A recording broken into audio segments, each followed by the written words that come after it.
SK 구성원 여러분 안녕하세요. 자원순환사회경제연구소 홍수열 소장입니다. 오늘은 순환경제에 대해서 알아보는 두 번째 시간입니다. 순환경제의 핵심은 물질의 사용량을 줄이면서 우리가 불가피하게 물질을 사용해야 될 경우에 천연 원료가 아닌 재생 원료로 사용하자. 이것이 핵심이 될 텐데, 이번 시간에는 이것이 과연 기후위기, 탄소 중립과 어떤 관계를 가지고 있는가에 대해서 한번 살펴보겠습니다.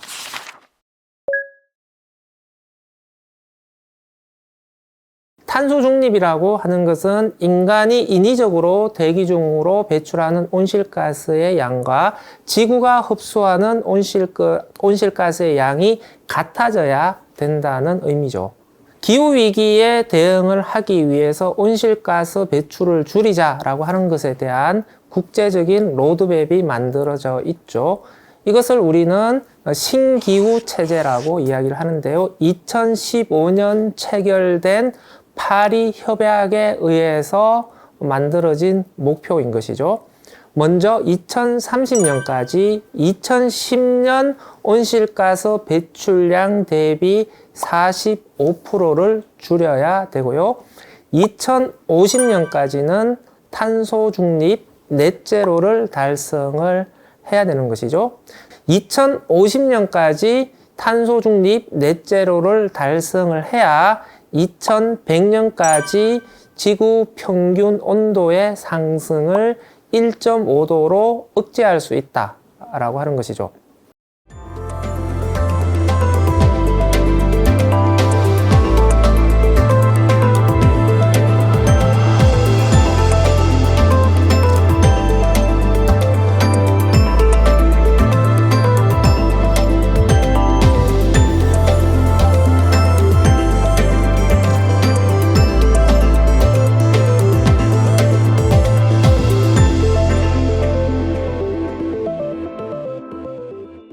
그러니까 일단 당면한 목표는 2030년까지 2010년 온실가스 배출량 대비해서 45%를 줄여야 되고요.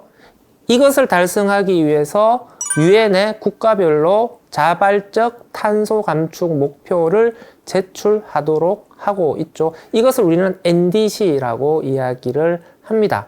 우리나라도 2020년에 작년에 유엔에 한국의 NDC를 제출을 했죠. 한국의 NDC 제출 목표를 보게 되면은 2030년까지 2018년 대비해서 26%를 줄이겠다 이렇게 제출을 했어요. 2010년 그 기준으로 환산을 하게 되면 18%를 감축하는 게 되는 것이죠. 그러니까 2010년에 우리나라의 온실가스 배출량이 6.6억 톤인데 2030년까지 5.4억 톤으로 줄이겠다라고 한 거거든요.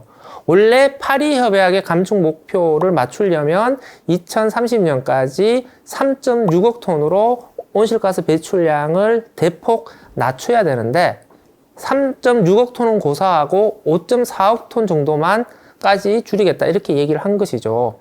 그러니까 파리 협약의 목표를 달성하기에는 터무니없이 낮은 수치죠.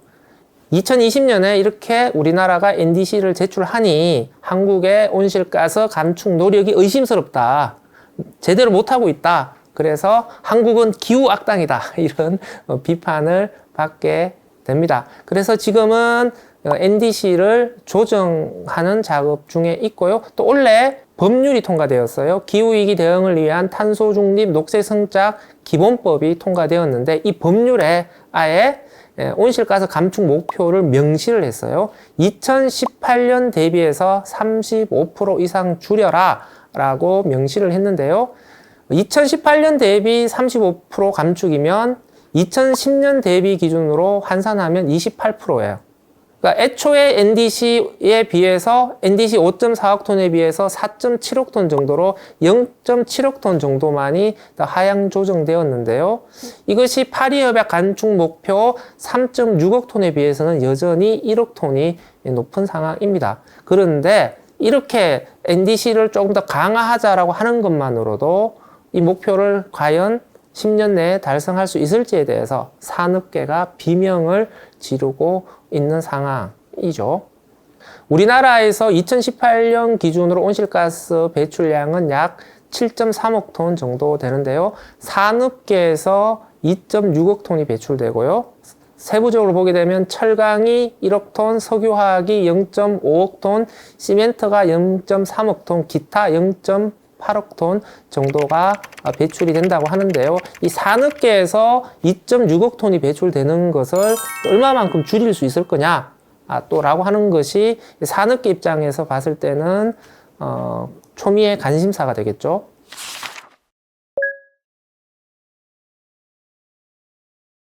(2050년까지) 탄소를 줄이겠다라고 하는 것이 이제 탄소 중립 시나리오인데요.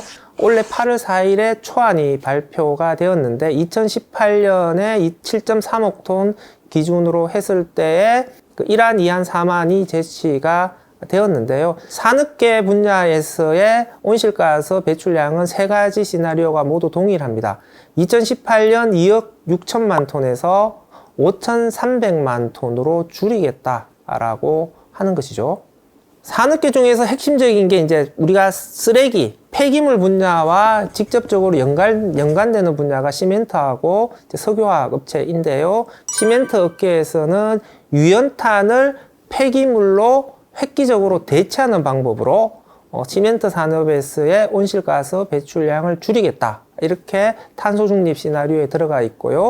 석유화학 업계의 경우에도 폐플라스틱 발생량 500만 톤 중에서 50%를 화학적 재활용을 통해서 플라스틱 연료로 재활용하는 방식으로 석유화학 업계의 온실가스 배출량을 줄이겠다라고 계획을 세우고 있어요.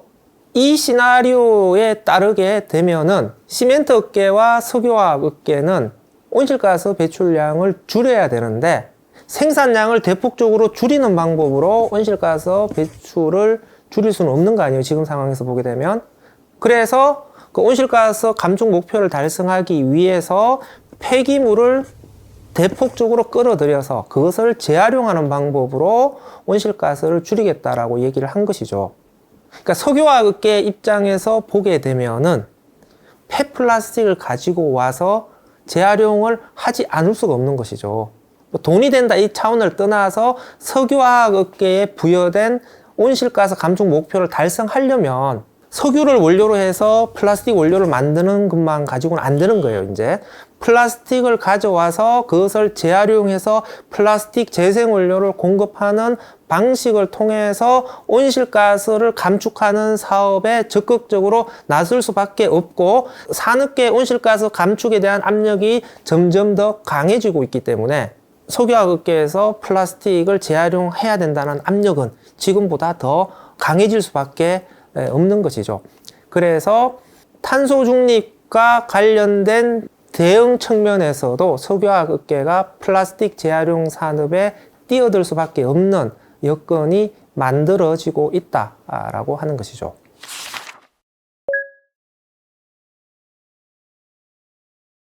탄소 중립으로 가려면 어떻게 해야 돼요? 온실가스 배출을 줄여야 되는데 인위적으로 온실가스 배출량이 증가하는 것이기 때문에 화석연료의 사용을 줄여야 되는 것이잖아요. 그러니까 에너지로 사용되는 화석연료의 사용을 줄이고 그것을 태양과 풍력 같은 재생에너지로 전환을 해야 된다라는 거예요. 이것이 에너지 전환의 이슈거든요. 그런데 에너지 사용량이 끝없이 증가하는 상황에서 재생원료의 사용을 늘리는 것만으로 이 에너지 전환이 과연 성공적으로 달성될 수 있을 거냐라고 하는 거죠. 불가능한 얘기죠. 결국은 에너지 전환이 되려면 어떻게 해야 돼요? 에너지의 사용량이 줄어드는 상황에서 재생에너지의 공급량이 증가하는 이 두 방향으로 움직여줘야 에너지 전환이 성공적으로 이루어질 겁니다. 그러니까 에너지의 총 사용량을 어떻게 줄일 것이냐. 그러니까 에너지 수요 관리 정책이 반드시 필요한 것인데요. 그럼 에너지의 총 사용량을 어떻게 줄일 것이냐? 가정에서 과연 우리가 불을 잘 끄는 것만으로 에너지 사용량이 줄어들 거냐라고 하는 것이죠. 핵심은 산업 분야에서 사용되는 에너지의 사용량을 줄여야 되는 것인데요. 이 산업 분야에서의 에너지 사용량을 과연 어떻게 줄일 것이냐라고 하는 겁니다. 두 가지 방법밖에 없어요. 물질의 사용량을 최대한 줄이는 것이죠. 물질을 최대한 효율적으로 사용해서 조금 더 적은 물질을 투입해서 그 정도의 생산량을 달성할 수 있도록 하거나 물질의 총 사용량을 줄이는 방법으로 에너지 사용량을 줄여야 되는 것이고요. 두 번째로는 재생원료의 사용량을 늘리는 방법으로 물질의 총 사용량을 줄이자, 재생원료의 사용량을 늘리자. 이 두 가지가 바로 뭐예요? 순환경제잖아요. 결국은 산업 분야에서 에너지 사용을 줄이기 위해서는 순환경제 전략이 핵심적인 역할을 할 수밖에 없다라고 하는 거죠. EU에서의 사례인데요. EU에서는 철강 산업과 플라스틱 산업과 알루미늄 산업과 시멘트 산업 이 4개 산업을 가지고 분석을 해 봤는데요. 왜 4개 산업이냐? 이 4개 산업이 EU에서의 산업 분야 온실가스 배출량이 70%를 차지하고 있는 거거든요. 그러니까 이 4개 산업만 확실하게 잡으면 산업 분야의 온실가스 배출량을 확실하게 감축할 수 있다고 하는 것이죠. 2050년이 되게 되면 이 4개 산업에서의 온실가스 배출량이 5억 3천만 톤 정도 될 것이다 라고 하는 것인데, 일단 재생원료 사용량을 확대하는 방법으로 1억 8천만 톤의 온실가스를 줄일 수 있다고 하는 것이고요.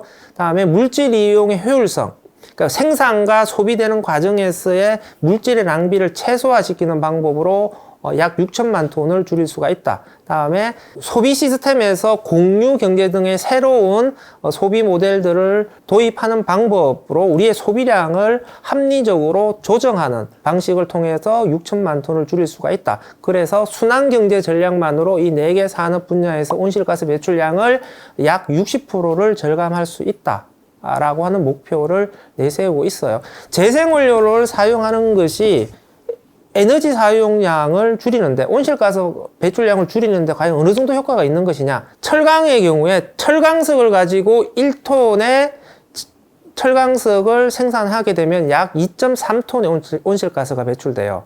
그런데 고철을 이용해서 1톤의 철강을 생산하게 되면은 단 0.4톤의 온실가스가 배출된다는 거거든요. 알루미늄을 한번 볼까요? 보크사이트로 1톤의 알루미늄을 생산하게 되면은 13.5톤의 온실가스가 배출이 돼요. 그런데 알루미늄 스크랩을 가지고 알루미늄을 생산하게 되면 0.3톤의 온실가스가 배출된다는 거죠. 알루미늄의 경우에 알루미늄 스크랩을 사용하는 것만으로 알루미늄의 온실가스 배출량의 98%를 줄일 수가 있다라고 하는 겁니다. 그러니까 재생원료의 사용을 늘린다라고 하는 것이, 천연 자원에 대한 비중을 줄여나간다라고 하는 것이 산업 분야에서 온실가스 배출량을 얼마만큼 실질적으로 줄일 수 있는가라고 하는 것을 잘 보여주는 것이죠. 이후에서는 순환경제 전략을 통해서 먼저 온실가스의 배출량을 대폭 줄이고 그 다음에 공정에서 탄소를 줄일 수 있는 기술을 접목시키자, 이렇게 가고 있습니다. 그러니까 순환경제 전략이 온실가스 배출에 있어서, 그러니까 산업 분야의 전략에 있어서 가장 핵심적인 위치를 차지를 하고 있는데요. 우리나라에서 지금 온실가스 감축과 관련해서 계속 비판을 받고 있는 것은 이 산업 분야에서 순환경제 전략이 빠져 있기 때문이죠. 탄소를 포집해서 땅속에 저장하겠다라고 하는 이런 기술에 의존하는 방식으로 탄소를 줄이겠다라고 하니까 진짜 산업 분야에서 탄소를 줄이려고 하는 진정성이 있느냐라는 비판을 받게 되는 겁니다. 따라서 산업 분야에서 탄소를 줄이겠다라고 하는 제대로 된 의지를 보여주기 위해서라도 순환경제에 대한 적극적 의지를 산업 분야에서 보여주는 것이 중요하고요. 그리고 아마 앞으로는 실질적으로 그런 것들이 ESG에서 평가를 받을 것이다 라고 생각을 합니다. 앨런 메가드 재단에서 식품 산업까지 포함해서 5개 산업을 가지고 순환경제 전략과 온실가스 감축에 대해서 분석한 것인데요. 2010년 기준으로 해서 온실가스 배출량의 45%가 제품 생산과 이용에서 나오고 있는 것이고요. 이 45%의 온실가스 중에서 식품, 철강, 시멘트, 플라스틱, 알루미늄 이 5대 산업에서 순환경제 전략을 적용할 경우에 45%의 45%를 온실가스 배출을 줄일 수 있다. 또 이렇게 분석을 하고 있습니다. 그러니까 어느 연구 결과를 보더라도 산업 분야에서 온실가스를 줄이는데 순환경제가 큰 역할을 하고 있다는 것을 알 수가 있는 것이죠.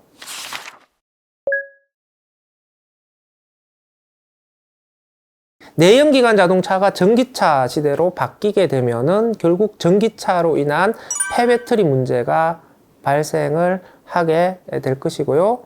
전기차의 배터리의 원료 조달을 위해서 리튬 강산을 개발해야 되는데 그 리튬 강산의 개발에 따른 생태 파괴 문제가 발생을 할 겁니다. 태양광 발전이 늘어나게 되면 태양광 패널 폐기물 발생량이 덩달아서 늘어날 수밖에 없을 거고요. 풍력 발전기가 늘어나게 되면 풍력 발전기 쓰레기가 늘어나게 되겠죠. 근데 식물로 만든 플라스틱의 양이 증가를 하게 되면 이 식물 원료를 또 어떻게 조달할 것이냐라는 문제가 제기가 되겠죠.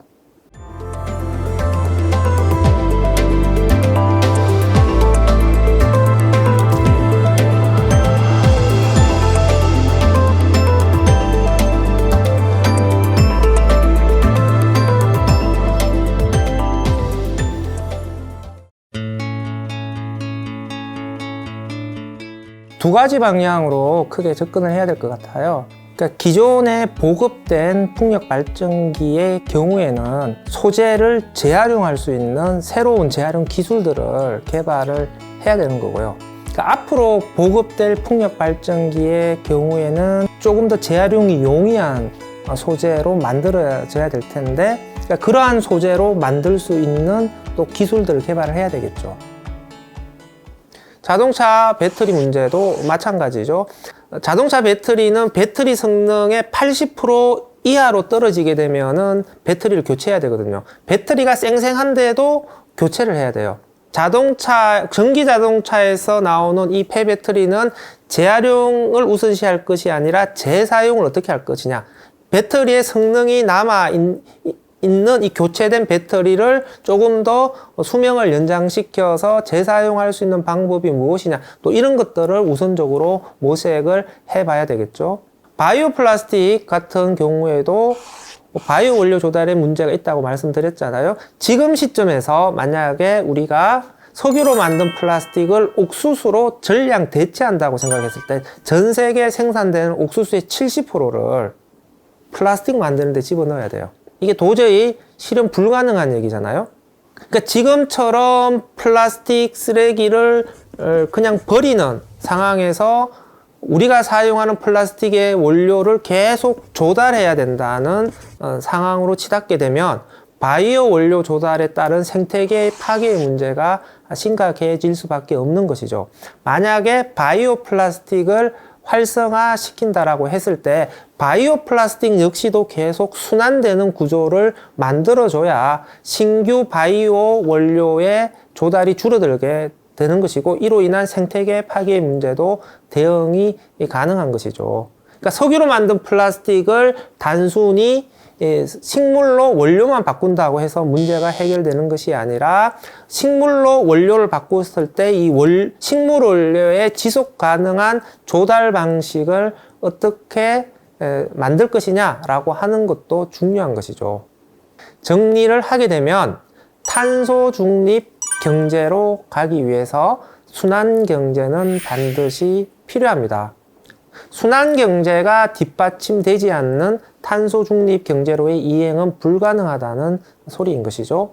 탄소 중립 경제로 성공적으로 전환이 되었다라고 했을 때 탄소 중립 경제로의 전환으로 인해서 발생하는 새로운 쓰레기 문제와 생태 문제에 대해서는 순환 경제로 다시 대응을 해줘야 된다라고 하는 겁니다. 탄소 중립 경제로 간다라고 했을 때 순환 경제의 역할과 위상은 점점 더 강해지고 높아질 수밖에 없다라고 하는 겁니다. 그러니까 순환 경제라고 하는 것이 일시적인 유행에 그치는 현상이 절대 아니다라고 하는 것이죠. 앞으로 가야만 하는 세상이라면 미리 선도적으로 투자를 해서 이니셔티브를 지는 것이 미래에 대한 바람직한 준비 자세가 되는 것이죠. 그래서 지켜보고 투자하자라고 하는 것은 저는 너무 안일한 대응이라고 생각을 합니다. 지금 시점에서는 좀 더 과감한 도전이 필요한 시기라고 생각을 합니다. 기후위기에 대응을 하기 위해서 우리도 좀 더 적극적으로 노력을 해야겠습니다. 자, 지금까지 탄소중립 경제와 순환경제의 관계에 대해서 살펴봤는데요. 다음 시간에는 순환경제가 우리의 산업에 어떤 영향을 끼치는지에 대해서 한번 살펴보도록 하겠습니다. 감사합니다.